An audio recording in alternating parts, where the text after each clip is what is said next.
Hello students, welcome to V V Lakshmi classes. మనం inter first year మ్యాథమెటిక్స్లో trigonometric functions అనే chapter నేర్చుకుంటున్నాం కదా. ఈరోజు ఎక్సర్సైజ్ 3Cలో రోమన్ నెంబర్ 3లో 4, 5, 6 ప్రాబ్లమ్స్ ఏ విధంగా సాల్వ్ చేయాలో నేర్చుకుందాం. Okay, let's start the class.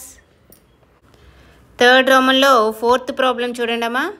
ఏమంటున్నారు? Prove that cos 4x plus cos 3x plus cos 2x upon sin 4x plus sin 3x plus sin 2x is equal to cot 3x అని prove చేయమంటున్నారు. So LHS consider చేసి RHS తీసుకొస్తే సరిపోతుంది. So first LHS consider చేయండి. ఇక్కడ LHS ఏముందమ్మా? LHS cos 4x plus cos 3x plus cos 2x upon sin 4x plus sin 3x plus sin 2x ఉంది. Okay, so ఇక్కడ నేను ఏం చేస్తున్నానంటే cos 4x cos 2x ఒక దగ్గర రాస్తాను. అదేవిధంగా డినామినేటర్లో sin 4x sin 2x ఒక దగ్గర రాస్తా. ఎందుకంటే మీరు RHSని ఇక్కడ అబ్జర్వ్ చేస్తే RHSలో మనకి ఏముంది? cot 3x ఉంది. కాట్ని మనం కాస్ బై సైన్ అని రాయచ్చా? అంటే cos 3x by sine 3x. ఇప్పుడు మనం RHSలో cos 3x by sine 3x తీసుకొస్తే సరిపోతుంది కదా. సో కాబట్టి ఇక్కడ ఏం చేస్తానంటే ఏదైతే కాస్ 3x సైన్ 3x ఉన్నాయో వాటిని సెపరేట్గా ఉంచి సాల్వ్ చేస్తాను. చూడండి ఏ విధంగా చేస్తాను. First cos 4x plus cos 2x ఒక దగ్గర రాయండి. ఇంకేముంది? ప్లస్ కాస్ 3x ఉంది. అదేవిధంగా డినామినేటర్లో కూడా సైన్ 4x సైన్ 2xని ఒక దగ్గర రాయండి. Sign 4x plus sign 2x plus ఇంకేం మిగిలింది? సైన్ 3x ఉంది. ఓకేనా? ఇప్పుడు మీరు అబ్జర్వ్ చేస్తే న్యూమరేటర్లో మనకి cos 4x plus cos 2x ఉంది. ఏ విధంగా ఉంది? Cos A plus cos B ఫామ్లో ఉంది. Cos A plus cos B అంటే మనకేం తెలుసు? 2 cos a plus b by 2 into cos a minus b by 2 అని తెలుసు కదా. సో ఇదే ఫార్ములా ఇక్కడ అప్లై చేద్దాం. ఏమవుతుంది? ఇక్కడ ఏముంది? cos 4x plus cos 2x ఉంది. అంటే a ప్లేస్లో 4x ఉంది, b ప్లేస్లో 2x ఉంది. ఓకేనా? సో ఫార్ములా అప్లై చేయండి. ఏమవుతుంది? ఇక్కడ ఏం రాయొచ్చు? 2 cos A plus cos B అంటే ఏం రాయొచ్చు? 2 cos a plus B by 2. A అంటే ఇక్కడ ఏంటి? 4x, బి అంటే 2x. 4x ప్లస్ 2x అంటే ఏమవుతుంది? 6x అవుతుంది. 6x బై 2 ఇంటూ ఏముంది? Cos A minus B by 2. Cos A minus B. A అంటే 4x, బి అంటే 2x కదా. 4x మైనస్ 2x అంటే 2x బై 2. ఓకే, ప్లస్ ఏముంది? Cos 3x. అదేవిధంగా డినామినేటర్ని అబ్జర్వ్ చేయండి. డినామినేటర్లో మనకి sign 4x plus sign 2x ఉంది. ఇది ఏ ఫామ్లో ఉందమ్మా? Sine A plus sine B ఫామ్లో ఉంది. Sine A plus sine B అంటే ఫామ్లో ఏం తెలుసు? 2 sine A plus B by 2 into cos A minus B by 2 అని తెలుసు. ఇక్కడ కూడా ఏ ప్లేస్లో 4x అండ్ బి ప్లేస్లో 2x ఉంది. ఫార్ములా అప్లై చేయండి. ఏమవుతుంది? Sign 4x plus sign 2x అంటే 2 sine A plus B by 2 sine A plus B. A అంటే ఇక్కడ ఏంటుంది? 4x, బి అంటే 2x. 4x ప్లస్ 2x అంటే ఏమవుతుంది? 6x by 2 into cos A minus B by 2 cos A minus B. A అంటే 4x, B అంటే 2x ఏమవుతుంది? 4x minus 2x అంటే 2x by 2 అవుతుంది.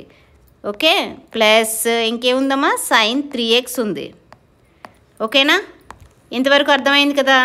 దట్ ఈజ్ ఈక్వల్ టు, ఇప్పుడు simplify చేయండి. ఏముంది ఇక్కడ?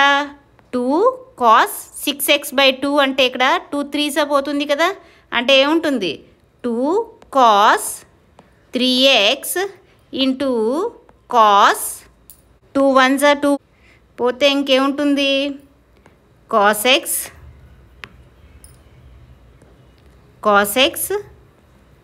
ప్లస్ ఏముందమ్మా? కాస్ 3x ఉంది. ఓకేనా? అపాన్ డినామినేటర్ చూడండి. డినామినేటర్లో 2 సైన్ 6x బై 2 అంటే 2 3s 6 కదా. సో ఏమొస్తుంది? 2 sin 3x ఇంటూ ఇక్కడ కూడా 2 1 2 పోతే ఇంకేముంటుంది cos X plus sign 3x. ఓకేనా? దట్ ఈజ్ ఈక్వల్ టు ఇప్పుడు న్యూమరేటర్ అబ్జర్వ్ చేస్తే న్యూమరేటర్లో ఇక్కడ కాస్ 3x ఉంది, ఇక్కడ కాస్ 3x ఉంది. కామన్ తీయండి కాస్ 3xని. ఏమవుతుంది? కాస్ 3x కామన్ తీస్తే ఇంక రిమైనింగ్ ఏమున్నాయి 2 cos x ప్లస్ 1 ఉంటుంది. అదేవిధంగా డినామినేటర్లో కూడా సైన్ 3x అనేది కామన్ ఉంది. సైన్ 3x కామన్ తీసేస్తే ఇంకేముంటుందమ్మా sine 3x into 2 cos x plus 1 ఉంటుంది. ఇప్పుడు డినామినేటర్ని న్యూమరేటర్ని అబ్జర్వ్ చేయండి. 2 cos x ప్లస్ 1 అనేది క్యాన్సిల్ అవుతుంది. ఇంకేముంటుంది cos 3x by sine 3x. Cos by sine అంటే ఏం తెలుసు కాట్ కదా, అంటే కాట్ 3x అవుతుంది. కాట్ 3x అంటే ఆర్హెచ్ఎస్ వచ్చింది కదా. సో ఎల్హెచ్ఎస్ కన్సిడర్ చేస్తే ఆర్హెచ్ఎస్ వచ్చింది కాబట్టి హెన్స్ ప్రూవ్డ్. ఓకేనా? అర్థమైందమ్మా? నెక్స్ట్ ప్రాబ్లం చూడండి. 5th ప్రాబ్లం చూడండి అమ్మా. ఏమంటున్నారు? Prove that cot x into cot 2x minus cot 2x into cot 3x minus cot 3x into cot x equal to 1 అని చెప్పమంటున్నారు. ఓకేనా? సో ఇది నేను ఏ విధంగా ప్రూవ్ చేస్తానంటే ఇక్కడ మీరు అబ్జర్వ్ చేస్తే ఎల్హెచ్ఎస్లో ఉన్నవన్నీ కూడా కాటే ఉన్నాయి. ఓకేనా? వేరే ఏ టర్మ్ లేదు. అయితే నేను ఇక్కడ cot a plus b formula use చేసి చేస్తాను. cot a ప్లస్ b అంటే మనకేం తెలుసమ్మా cot a into cot b minus 1 by cot b plus cot a అని తెలుసు కదా. సో ఈ ఫార్ములాని సింప్లిఫై చేస్తే కనుక మనం ఏ విధంగా రాయొచ్చు? ఇక్కడ డినామినేటర్లో ఉన్న టర్మ్ని ఎల్హెచ్ఎస్ వైపు రాయండి. ఏమవుతుంది? cot a plus b into cot b plus cot a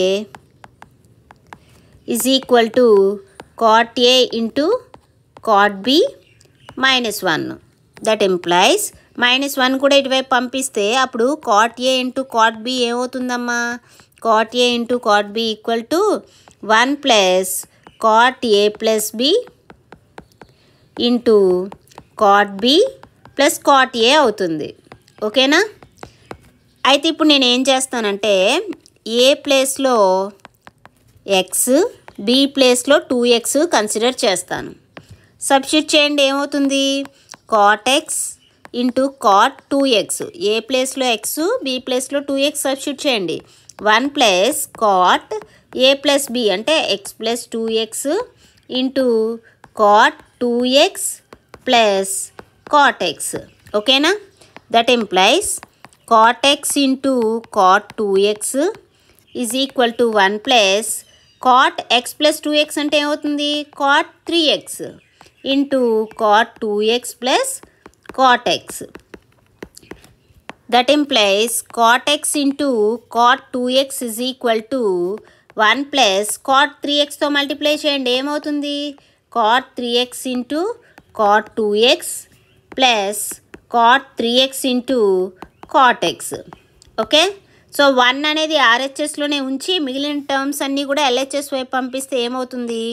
cot x into cot 2x and ఇక్కడ ఏముంది cot 3x into cot 2x కదా plus term left hand side వస్తే మైనస్ అవుతుంది. అంటే minus cot 2x into cot 3x. అదేవిధంగా ఇది కూడా cot 3x into cot x కూడా ప్లస్ టర్మ్ కదా లెఫ్ట్ హ్యాండ్ సైడ్ వస్తే మైనస్ అవుతుంది. అంటే minus cot 3x into cot x is equal to 1 అయ్యింది. ఇదే కదమ్మా మనం ప్రూవ్ చేయాల్సింది. Hence proved. అర్థమైందమ్మా? సో మొత్తం అంతా కాట్లలో ఉంది కాబట్టి cot a plus b formula use చేసి చేశాను. ఓకేనా? నెక్స్ట్ ప్రాబ్లం చూడండి. 6th ప్రాబ్లం చూడండి అమ్మా. ఏమంటున్నారు? Prove that cos 6x is equal to 32 into cos power 6x minus 48 into cos power 4x plus 18 into cos square x minus 1. ఓకేనా? So ఈ problem LHS consider చేసి ఆర్హెచ్ఎస్ తీసుకొద్దాం. ఇక్కడ LHS ఏముందమ్మా cos 6x అని ఉంది. ఎల్హెచ్ఎస్ ఏముంది cos 6x ఉంది. అయితే మనకి ఆర్హెచ్ఎస్లో ఉన్న టర్మ్స్ అన్నీ ఏమున్నాయి cos power 6x cos power 4x cos square x ఫార్ములాలో ఉన్నాయి. మనకి cos 2a అంటే 2 cos స్క్వేర్ a మైనస్ 1 అని ఉంది కదా. సో ఈ ఫార్ములా అప్లై చేద్దాం. అప్పుడు మనకి ఆర్హెచ్ఎస్లో ఏ విధంగా అయితే కాస్ స్క్వేర్లో ఉందో ఆ టర్మ్స్ వస్తాయి. కాస్ 6x అంటే మనం ఏం రాయొచ్చమ్మా, కాస్ 6xని 2 × 3x అని రాయొచ్చా?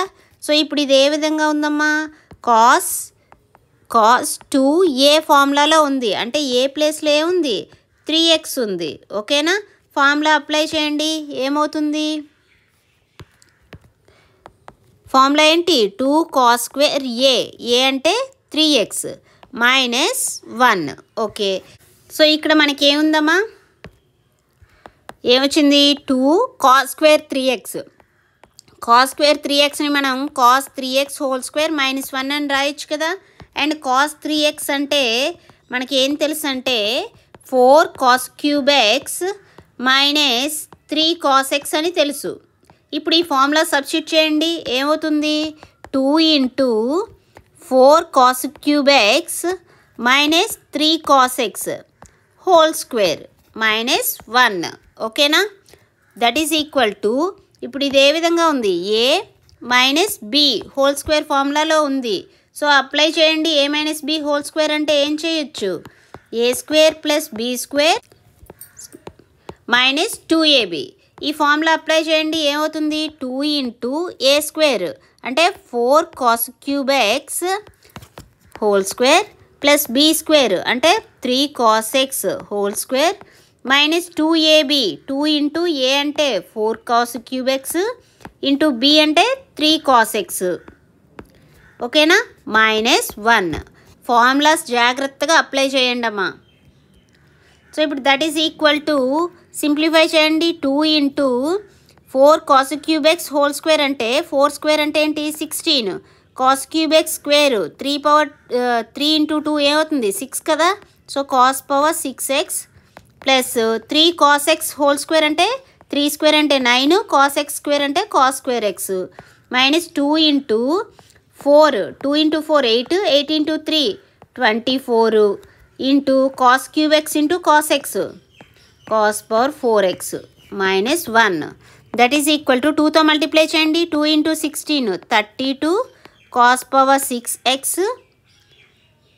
2 × 9 అంటే 18 cos square x 2 × -24 అంటే -48 cos పవర్ 4x -1. ఓకేనా, సో ఏమొచ్చిందమ్మా, that is equal to 32 cos power 6x ఒక ఆర్డర్లో రాస్తున్నాను, -48 cos power 4x plus 18 × cos square x -1. RHS వచ్చిందా. సో ఎల్హెచ్ఎస్ కన్సిడర్ చేస్తే ఆర్హెచ్ఎస్ వచ్చింది కాబట్టి హెన్స్ ప్రూవ్డ్. అర్థమైందమ్మా ఏ విధంగా ప్రూవ్ చేసాము. సో ఇక్కడ 2 ఇంపార్టెంట్ ఫార్ములాస్ యూజ్ చేశానమ్మా. అవి ఏంటంటే cos 2a formula and cos 3x formula use చేశాను. cos 3x ఫార్ములా గుర్తుపెట్టుకోండి అమ్మా. Okay, important. మీరు cos 3x కావాలి అంటే ఇప్పుడు మనకి cos a + b ఫార్ములా తెలుసు కదా. సో ఏ ప్లేస్లో x, b ప్లేస్లో 2x సబ్స్టిట్యూట్ చేయండి. అప్పుడు మీకు cos 3x వాల్యూ అనేది వస్తుంది. ఓకేనా, సో గుర్తుపెట్టుకోండి cos 3x అంటే 4 cos cube x -3 cos x. ఈ వాల్యూ సబ్స్టిట్యూట్ చేస్తే మనకి ఈ ప్రాబ్లం అనేది ప్రూవ్ అవుతుంది. ఓకే, సో ఈ క్లాస్లో మనం ఏం నేర్చుకున్నామమ్మా, ఎక్సర్సైజ్ 3Cలో రోమన్ నెంబర్ 3లో 4, 5, 6 ప్రాబ్లమ్స్ ఏ విధంగా సాల్వ్ చేయాలో నేర్చుకున్నాం కదా. సో ఇక్కడ ఎక్సర్సైజ్ 3C అనేది కంప్లీట్ అయిందమ్మా. నెక్స్ట్ క్లాస్లో ఎక్సర్సైజ్ 3D ప్రాబ్లమ్స్ సాల్వ్ చేద్దాం. ఓకేనా, ఈ క్లాస్ మీకు నచ్చినట్లయితే like, share, subscribe. Thank you for watching. Keep learning.